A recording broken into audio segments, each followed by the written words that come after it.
at some different uses of learning journals. So learning journals really have a variety of uses, and they don't have to be confined by these parameters.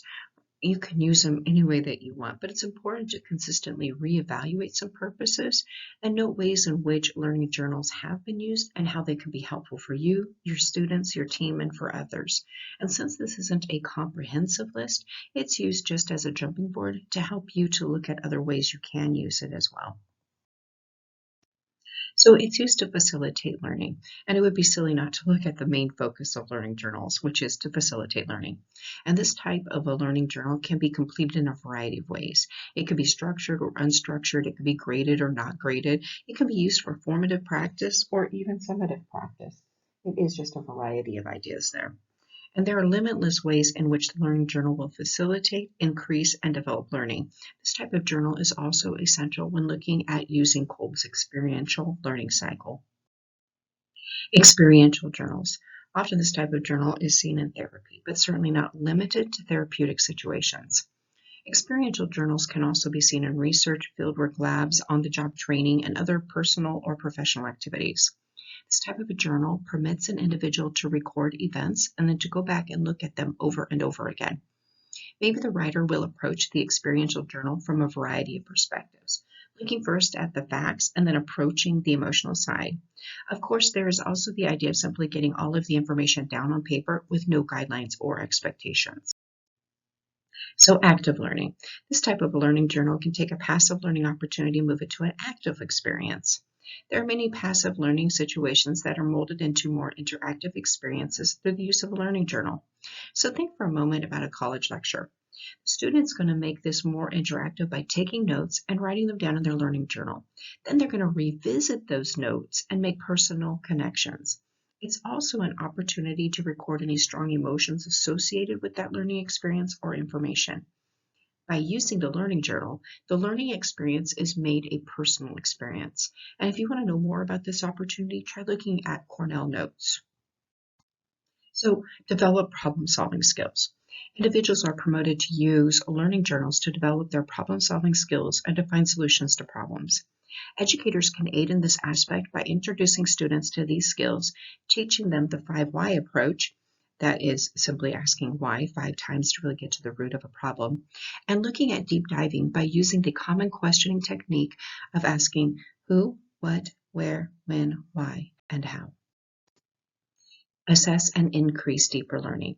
The same questions that were in that prior point can be used to increase deeper learning as students enumerate the answers through each of these question words. The instructor can also then assess that understanding. Look at internal learning. There are 2 types of learning. You have external learning and internal learning.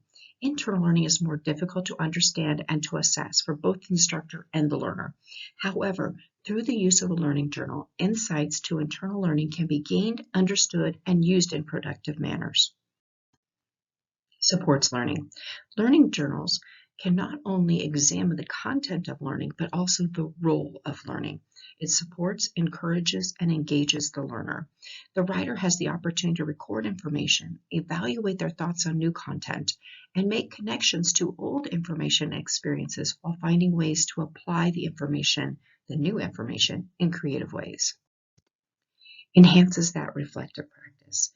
So of course, learning journals are really going to have a big role in the reflective practice by slowing down the thinking processes. This chance to slow a thinking down encourages learners to play with information, manipulate it, reflect upon it, and truly interact with the new information in ways that would not have occurred otherwise. Writing and recording the learning experience will slow down the learning process. This also means that the learner is focused to slow down. There will be more time for reflection, contemplation is permitted, and even encouraged. There may even be opportunities for silence. It develops metacognition. So what is metacognition? It's simply the awareness of one's thinking processes. So through the use of learning journals, individuals get a better understanding of their own thought processes. And this in turn aids the understanding of the best methods for learning to occur. This also provides insights into how others learn, different learning approaches and preferences to learning. And students can also develop their underdeveloped or less used learning characteristics. Improves writing skills. And of course, this is probably the most understood and also the most commonly cited use of learning journals. Develop communication between instructor and student. Learning journals can actually be used as a communication tool, that communication tool between an instructor and a student. So the student would write an entry, the educator then reads the entry and responds to the student. It becomes an individualized, personalized approach to communication. And through this methodology, students gain better understanding and instructors are able to quickly assess any gaps in knowledge while providing guidance on application, tips to integrate knowledge, point out connections with old knowledge, and of course, engagement. So it develops and improves critical thinking skills. Go back to Bloom's taxonomy. Think about that for a moment, right? This isn't the only guide or theory of critical thinking skills, but it's probably one of the most well-known.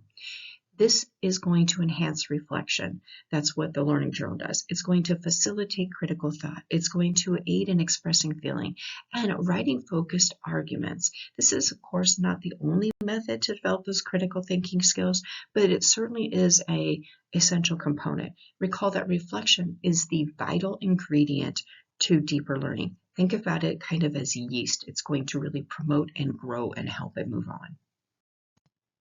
Guides behavioral changes. So writers are going to be able to notice patterns as they write, which is going to lead to opportunities for behavioral changes. And then from there, they can set goals for how they want to change and how they want to improve. Develop self-expressions and gains a voice. So while the student develops ownership for the learning, they also gain a voice.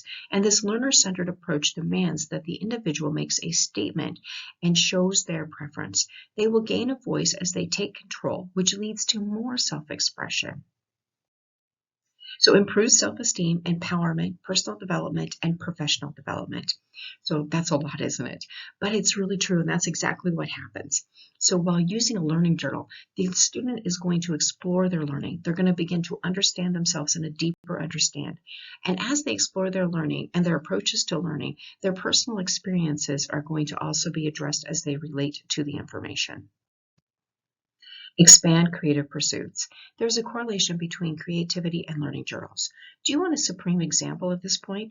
Look at Da Vinci's learning journals. Oh, I love looking at his journals. They are a fascinating study.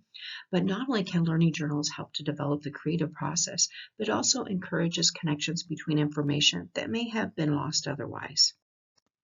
Increases group communication. So learning journals can promote and be utilized within group projects. Group members should be encouraged to share their learning journal entries to facilitate that communication, that understanding between group members. It also is going to help in working on these group projects. So for this usage, a digital option is probably the best option for group members so that they can easily access the writing simultaneously. Think of it kind of like a dialogue journal, a conversation between individuals. So planning projects and papers and research notes. So these are all very familiar ways to learn a learning journal. They are phenomenally used. Every student has used a learning journal in one of these ways. Think about a lab. You've definitely written things down. It became a learning journal option.